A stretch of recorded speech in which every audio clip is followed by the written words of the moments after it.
Now then YouTube, I'm the Toffman and welcome back to some more Heavens of Sorcery.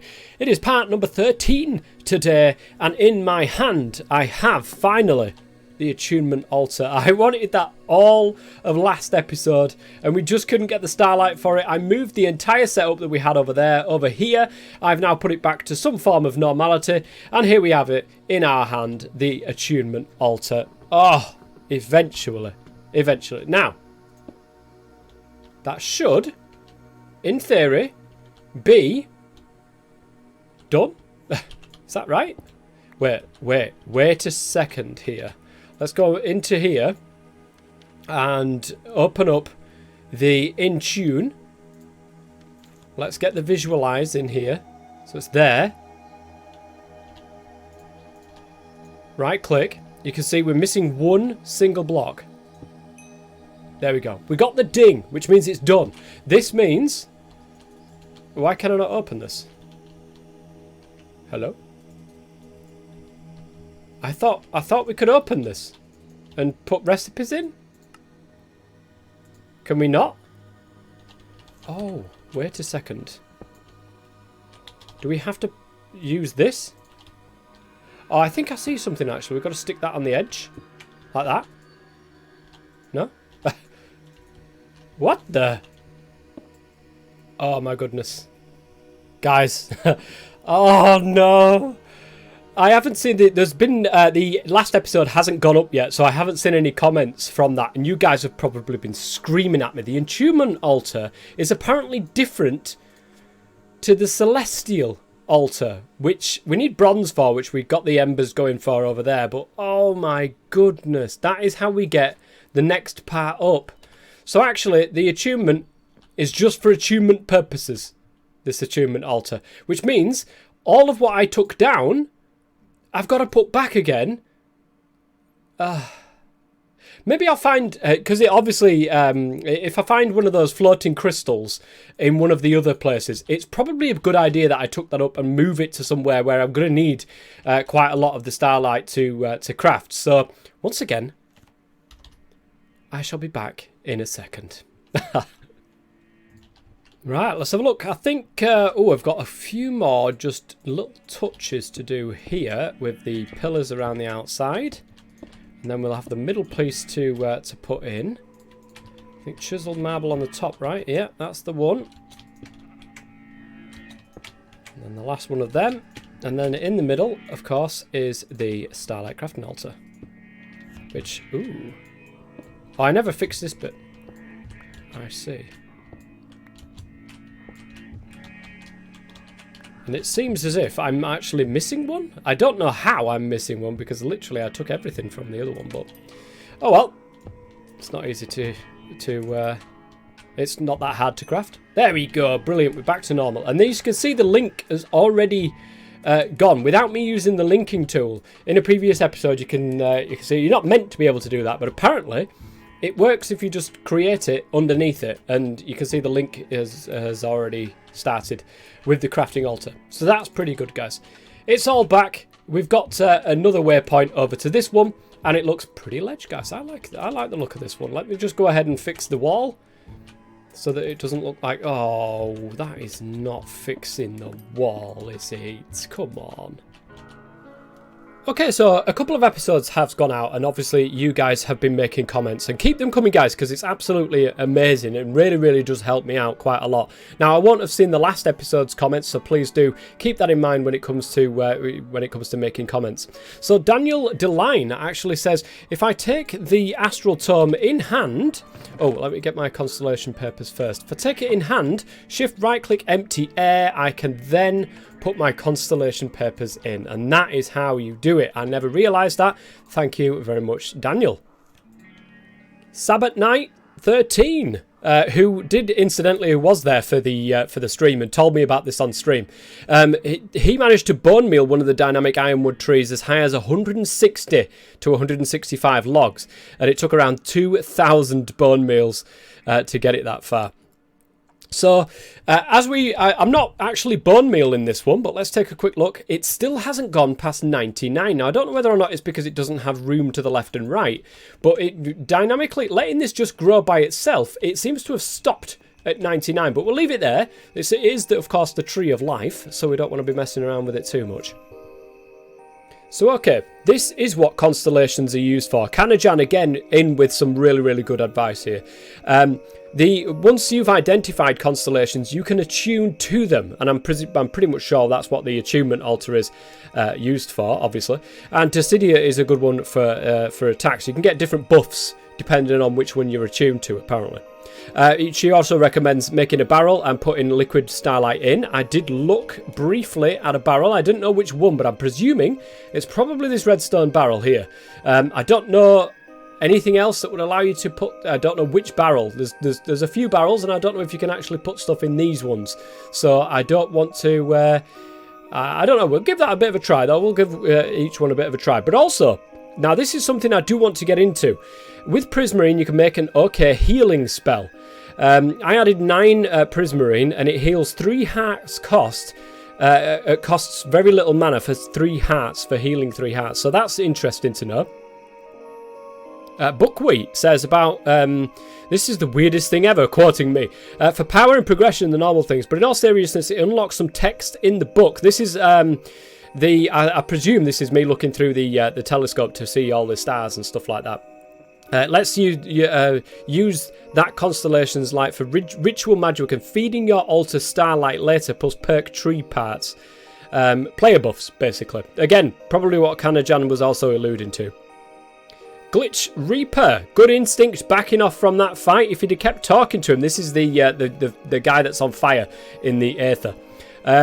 If I'd have engaged in the combat, he would have sealed the chamber, which I knew was going to happen for the duration of the fight. In addition to my previous comments about the Sun Spirit, you should have lots of food and healing items to be able to fight him. Having healing stones ready to use and a regeneration stone as an accessory before the fight is highly recommended, as it can last quite a while.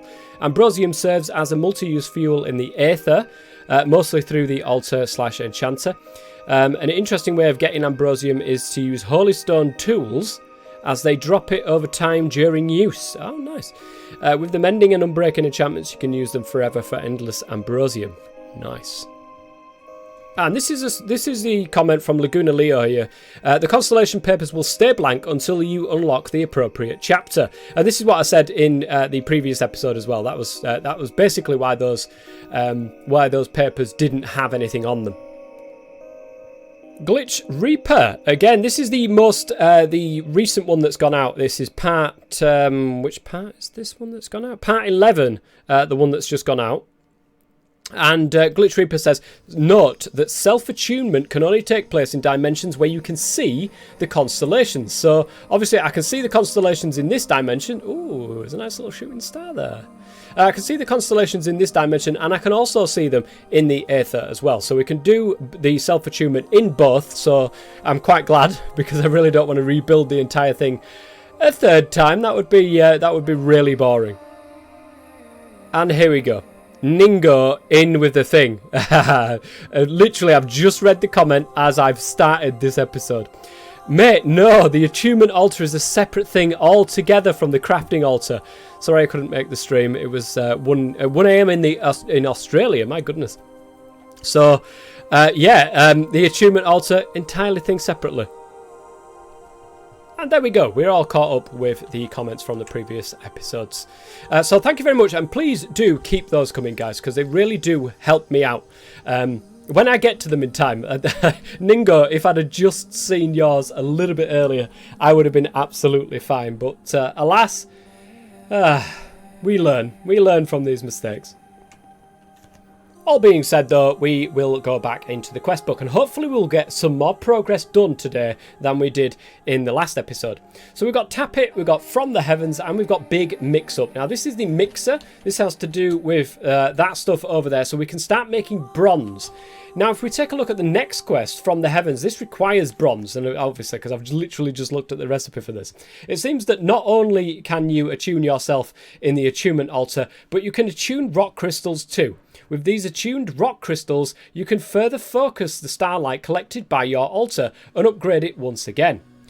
Which is interesting. Attuned rock crystals, you can further focus the starlight collected by your altar. How would you do that? I mean, I know the floating crystals, unless we need attuned rock crystals to make floating ones.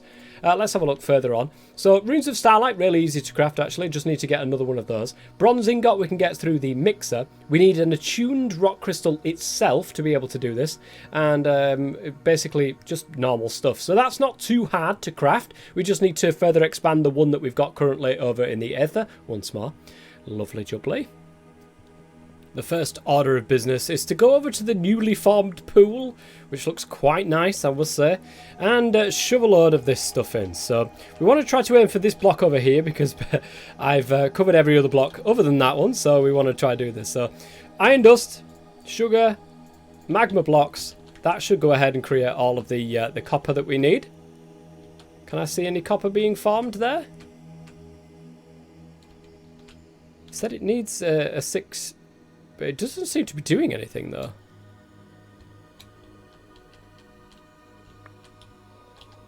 It didn't do anything. Oh, that's because I put sugar in there and not mana dust. What a clown. Let's try this again. Magma blocks, mana powder, iron dust, not sugar this time.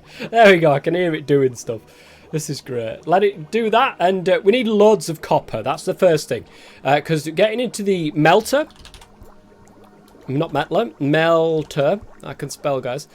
We need some copper for this, but also we will need copper for other bits and bobs as well. I think for the altar and stuff like that, we need some copper. So just need loads of it. Let's go ahead and craft a good batch. 90 copper nuggets later. That'll give us only 10 ingots. My goodness. That is expensive for what you get out of it, guys. Now, eventually, I have seen copper ores. And I don't know whether or not we can get a better source of copper from somewhere at some point. I mean, we've got native copper clusters from Thorncraft, but also this, look at this. Now, I've looked at getting into rats, but unfortunately, to spawn a rat, it's actually really expensive. But there must be rats in one of the dimensions somewhere. I haven't found any as of yet, but if we shove cheese down near rats, we can tame them that way. And yeah, something to keep an eye out for. I made another melter, didn't I? Guys, there's a reason why this goldfish is on my head. It wasn't meant to be I'm meant to do a mixer centrifuge. Oh, this is not going well for me today, is it? Okay, let's just stick that in there and forget we ever made that. Okay, guys, don't just shh. Nobody, it didn't happen.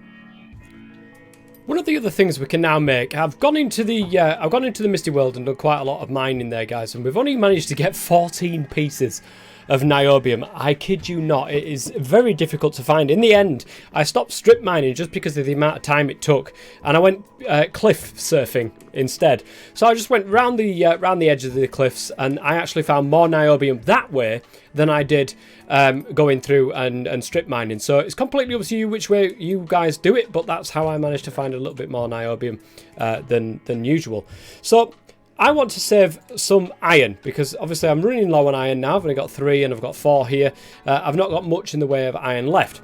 Instead of using 2, we can now use the stamper. So of course we can get a flat stamp, which I have one in here, and we need to slap that down there, and we can grab ourselves a chisel, put that into there, and we can make a plate stamp, which is exactly what I want right now. So that's full. I went ahead and placed a load more ember in there, but unfortunately this thing, the copper cell, is actually full if we take a look at this. So that's full, and it's great. I need to take off the bar stamp and instead put the plate stamp back on. And I'm going to put the iron into there. Will it melt down? Oh, hold up. That's actually not going to take it out of there because of that. I apologise. Let's stick that back. Let's stick on the other side this. There we go. And that should go ahead and let that out once it's melted. Once it's melted, it'll go into there, it'll get stamped down, and of course, we get the iron plate coming out of the bottom here. So, starting to get a little bit more bang for our buck, can we say. And I need 4 iron plates to make this centrifuge mixer thing. Alright, I was just mining some iron ore, and actually, I want to test something out. So let's put all this away that I've managed to get myself. And I've managed to get myself... Oh, I did have a few levels, and I know where they've gone. I did have some, guys. I promise you I have some levels. And I've killed some things, and I don't know where they've gone. I don't know if teleporting around makes you lose all your levels. Could be possible. That could actually be possible. But anyway, I've got 9 iron ore here, which of course I can go ahead and double in there if I want to, or at least make more of if I want to, which I will do. However, I want to test something out here, and I think we're going to go ahead back to this mod here and try to design a new spell, guys. So I'm going to get rid of this. How do I get rid of this? Clear, clear, there we go. Oh, that's pretty awesome. I like that. That's good. I want to make a projectile. Oops, I forgot. I've got to go and put this over here. I want a projectile that will mine for me. And I'm wondering if it would, because everything takes a million years in the mystical, in the misty forest or whatever, the misty world, to mine. And I don't want to do that. I want something that will take me seconds. So hopefully there's something in here that will allow me to mine. Now, I'm pretty sure breaks blocks and damages armor. Lovely. So I want a projectile that will, and I just right click that over there like that. The spell is valid. Brilliant stuff. So that will go ahead and break for me. Now, can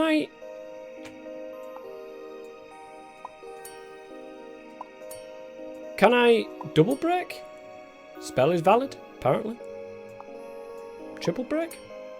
Spell is valid. Now, I don't know whether or not a projectile that breaks. I literally don't know if this will work. I'm going to go ahead and clear that, actually. Just get a normal one. I'm probably making it more expensive just for absolutely no reason whatsoever. So let's get a projectile that will break. And we need... Oh, yeah, we need the codex. Of course we do. So around the corner over here should be the Spell Forger's Codex, and you can see there, and hopefully this will not cost an absolute arm and a leg. So right, we'll save that. Lovely. Now, how do we craft this? Spell recipe for break. Next, netherwort, sand, devil dust, and a nacre pearl. That shouldn't be too hard to craft, right? Okie dokie, so I've got all the stuff to be able to do this. Let's go ahead and make another spell. It's about time that we started making some more stuff with this. So netherwort. I think it was sand next, wasn't it? Sand, devil's dust, and a nacre pearl. Oh, look at that, that's cool. And that should get us everything we need. Lovely jubbly. And on there, we've got the projectile for breaking. So whether or not it will actually make any difference, who the hell knows? We should have our thing here somewhere. Do we have to make a new one, actually? That's projectile for burn. Can we take it off? I can. Lovely. Put the projectile for break on there. And we can... Whoa, let's not do that. You never know what it'll do. And then let's put the projectile for burn back in there. And we've got the projectile for break. Now, we do need mana, of course. And we've got some mana orbs here. We've got no mana on us whatsoever. So I'm going to need to have a couple of those. Now, last time I did this, I only used one and it completely filled my bar. As you can see. But it did say only 50%. So I'm wondering if we... Did you use another one? It fills the bottom one? No, it did absolutely nothing. Now, let's try this out. So here we are in the Misty World. I don't think I'm close enough. It doesn't work. Oh, guys, it doesn't work. I was hoping it did, but unfortunately, not to be the case. Not to be the case. In fact, it works with absolutely nothing. Let's try in the nether. So here we are in the nether. It does look like it can. it does. Right, it works perfectly fine in the nether. Unfortunately, it does not work for the misty lands, forest, misty whatever the heck they are. Doesn't work over in the misty whatevers. Damn it. I've got a little chest set up here for all my stamps, what's going to go in there, because I want to see what 9 iron ore actually gets us in the bin there at the end. I'll come back and we'll see on that one. But we've got all of the... well, no, we don't, actually, because I think we needed the iron. We need... yes, we need the mechanical core, which needs the iron. We also need a lead plate, which I don't think I've got enough lead to be able to make a lead plate. Oh, I do, actually. I've got 1 piece of lead left, which, when we've got embers now, actually makes this a hell of a lot cheaper. So, nice. 1 ingot will turn into 1 piece of 1 plate, which is nice. Also, we need a rock crystal, so goodbye rock crystal. I will probably get better ones anyway, so I'll go mining in between episodes and get a load more rock crystals. So with that in mind, I think we've got everything in our inventory to be able to deal with this, once we've got the lead plate and the other bits and bobs here as well. So that needs NE8 fog stone. Okay, that's finished stamping, and it did actually double all my ingots, so that is very nice to know. Let's take that stamp off because we want to put on the plate stamp now, and let's go ahead and put that lead ingot, just a 1 lead ingot, into there. It shouldn't take too long. And here we go, we've got everything to be able to make this centrifuge. I keep forgetting my shulker box. I keep travelling over and then I'll be like, oh, I forgot my shulker box again. It's got everything in it. I need to change this out for an ender chest and just have ender chests absolutely everywhere. I think that's probably the best way of doing it. Okay, so we've got a beam splitter, which is interesting. I think that, I think that will do what I want it to do. You know, it will change between 2 different... Oh, I need to get rid of this. Hang on a second. It will actually put 2 beams at once. I think we can put that on an emitter. Is that right? And maybe, you know, have 2 beams going in 1 place, basically. No, have 1 beam going in 2 places. That's what I was going to say. So we've got the mixer centrifuge now. That's exactly what we wanted. So if we take a look at this, again, we got given the beam splitter. And each of the faces above, each face of the bottom half is a separate fluid tank. Okay, each face. We're getting 4 different things in here. So if we put in copper and tin, yeah, 3 copper, 1 tin into the melter on 2 different sides, we will get out into the stamper, of course, we can do that, 4 bronze. Let's give that a try. Okay, so what I can gather, the items go into... Input items to the top half, okay.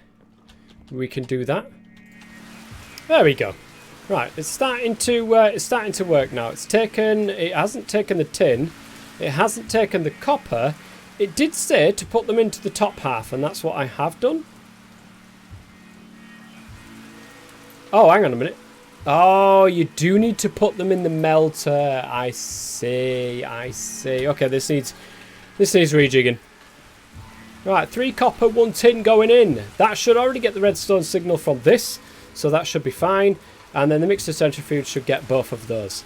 That being said, it does need a way in, so boosh. And then if I can reach here. Whoa. That's crazy. So we've got that now, and then the fluids for the mixer centrifuge. Extract fluids from the top half. Okay, so we need another one of those fluid extractors. Give me a second. Right, melting down the copper. I'm going to put the copper in first into this side. I am then going to sort of waggle the pipe around here. Probably over here, actually. I'll just literally take this pipe up and then put it down there. And then get the tin going into the other side of the mixer. So it says that every side, you can see here, input fluids to the bottom. Each side is a separate tank. What must have happened is that it sort of split it between each other, and then it ended up putting it in the, you know, it's just a pain. Ooh. How did I do that? I couldn't do that again. So now copper should be in there. I'm going to take off this pipe. I'm then going to put the pipe back again, right there. And then I'm going to put the tin in. My God, this is a right faff around. I'm going to need 2 different melters going into 2 different sides of the centrifuge. So that's the only way of doing it, but I'm not doing that I'll do that in between episodes. I don't see the point in doing it now. So we've melted that tin down. That has now gone into there. So I don't know how long it takes to mix anything. I don't know. Let's see.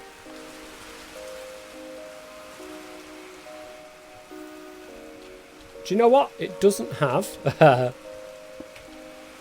doesn't have one of these. Let's give it a try now.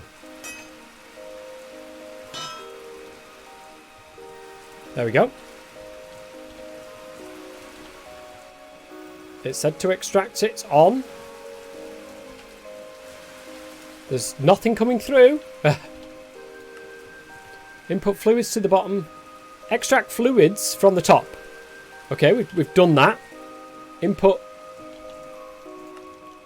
ember to the top. Oh, for crying out loud. Why is it letting it transfer then? That's a bit weird.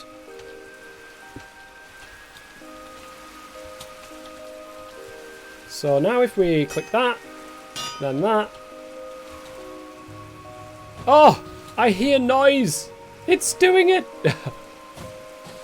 Oh my goodness.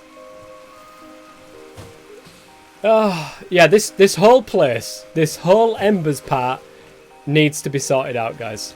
Look at the state of this. Oh yes, we got bronze. We've finally got some bronze. Now, the bronze will be used to make this, the celestial altar. Celestial, there we go. That'll do.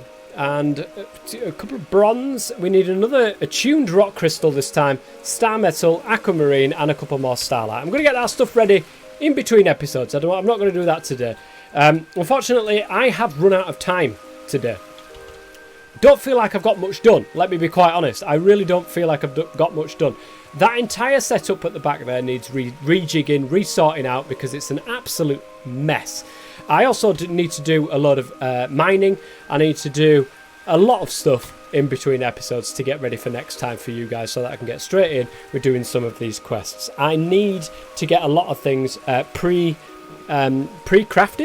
So I'll need to get a few rock crystals mined up. I'll need to get a few attuned ones just in case they come up in recipes. I need a lot more copper. I need a lot more tin. I need a lot more lead. And all of that takes quite a bit of time, actually. It takes a lot of iron as well, which is why I hoped that projectile thing worked, which it doesn't. We give it a try, but unfortunately it doesn't work. If any of you guys have any ideas on how to mine a lot quicker in the Misty World, do let me know, because my goodness, it takes forever over there. Until next time then, guys, thank you very much for watching. Please leave a like, and as always, stay safe.